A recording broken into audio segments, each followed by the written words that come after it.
So I love interior designing, and it's been a long time since I've convinced myself that it's something that I should pursue as a career. I mean, I'm not saying that I'm amazing at it, but I do believe here and there the things that I do makes me feel like I have the capability or the vision at least that an interior designer needs to have to be able to pull off something.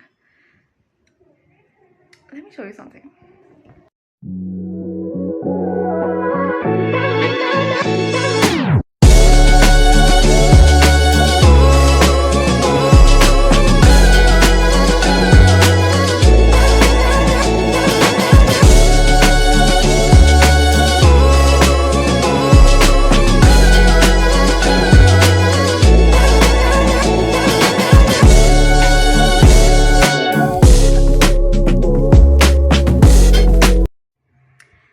This is a cupboard where you're supposed to put stuff.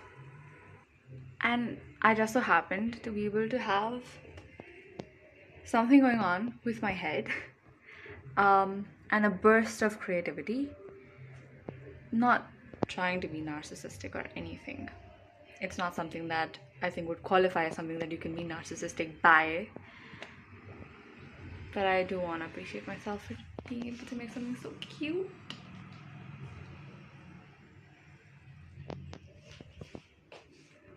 When 14-year-old me would die to be an interior designer. She literally lived for interior designing. She lived for architecture. She lived for making interior spaces glow. Like just how you can add just lightest of things and move them from here to there and incorporate just a piece here and just a piece there, and everything would be so gorgeous and so beautiful. I miss her. I mean, I'm not saying I can't be. It's always in my mind that one day I'm gonna pursue this thing. It might take some while. It might take a lot of while. I'm not sure. But one day, I'm gonna make it happen. I'm gonna be an interior designer one day. Even if it's not the only thing that I am.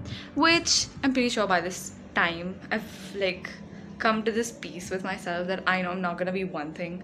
I'm gonna be a million things because that's who I am. I'm a million things already, and there's no way I can be anything less.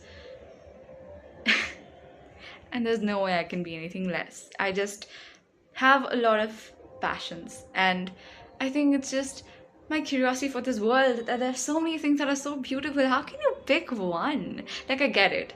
Like, you can just pick one thing and stick to it and be so amazing at it, and I would love to do that because I'm not like immaculate at anything. I'm only just good enough or fine and great and whatever, but I'm not like like mastered. I haven't mastered like not even one thing.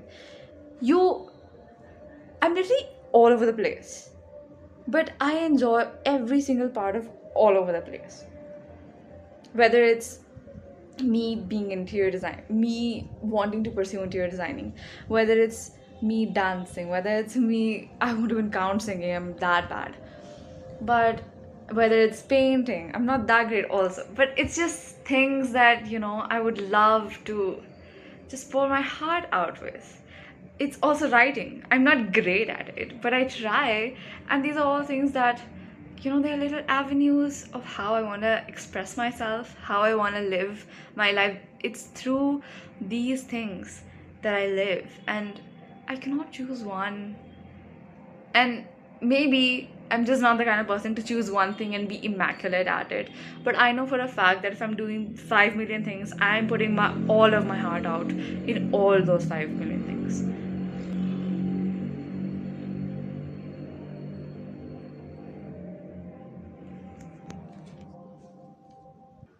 So I was saying, I don't remember what I was saying.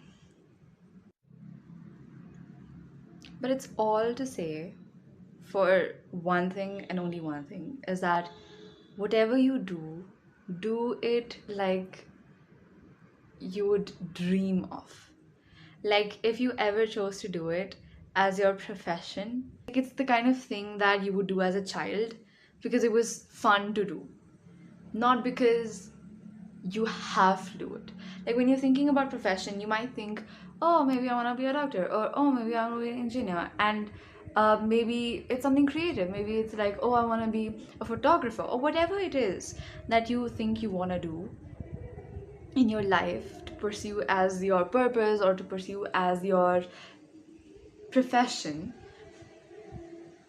Do something that, even if it's something very boring, or even if something that you cannot be like enjoying in the moment, maybe it's something very serious, maybe it's something very like difficult, but at the end of the day, when you come back home and you're with yourself and you think, would I live my day any differently?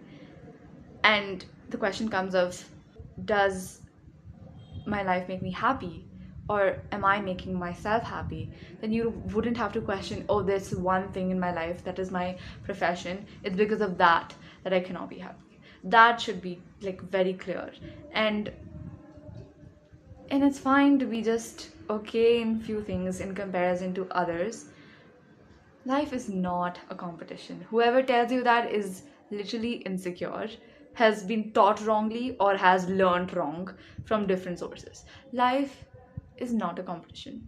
It is, in fact, a journey and is meant to be enjoyed. There are few cars in front of you, and maybe at a point you want to race them, and that's completely fine. You should be in a competition if you want to, but you shouldn't have to dread every step of the way because you believe that your life is a competition and you have to win.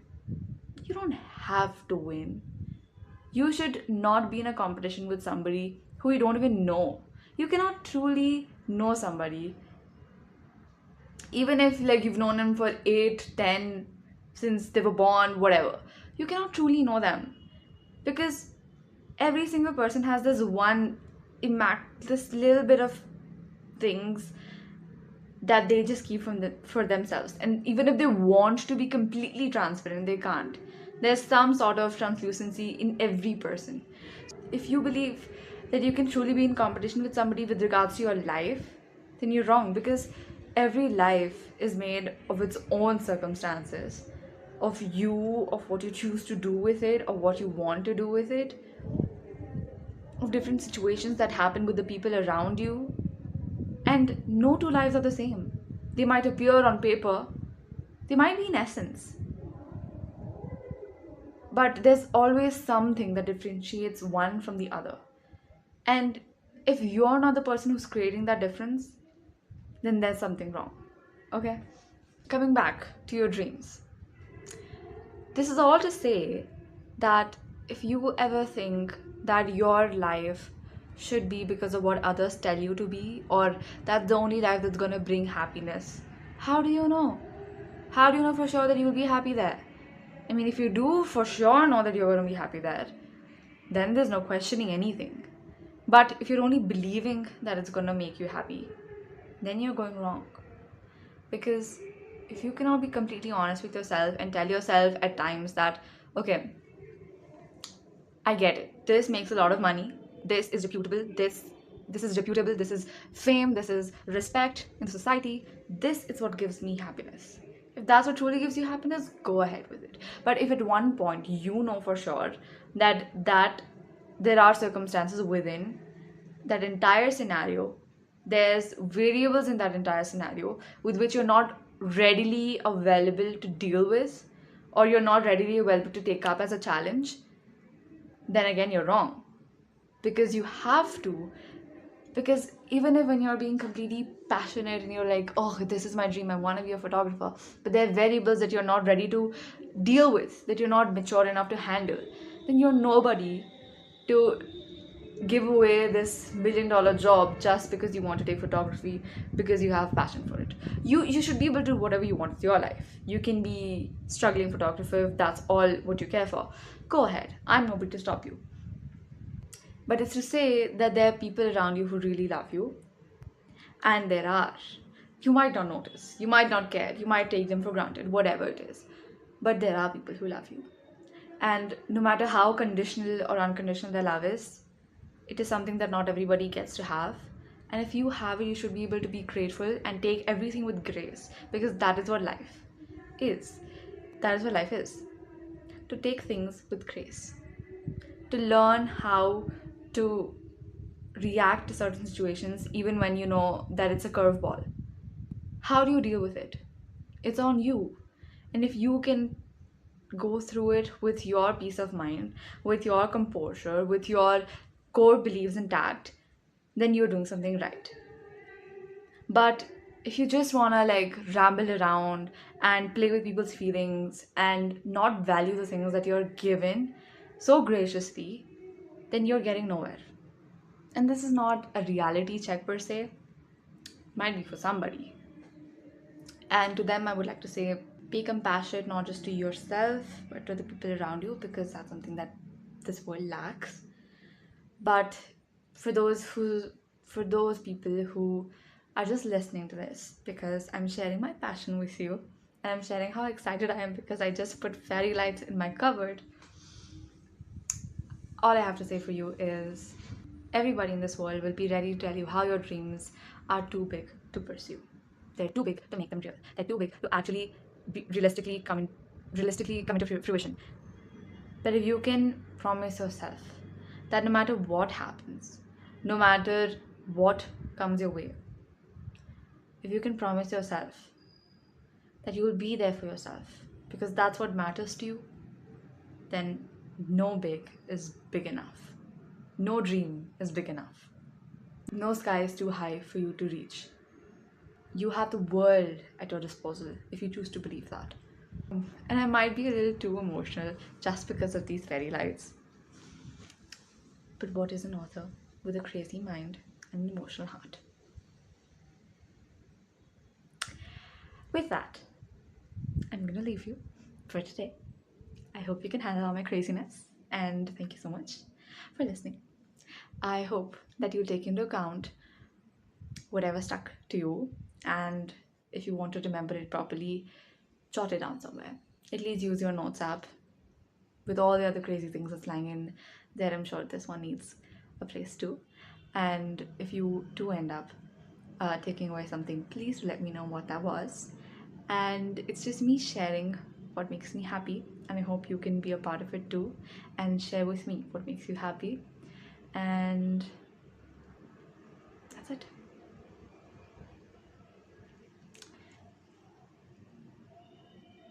To being there for each other, to being there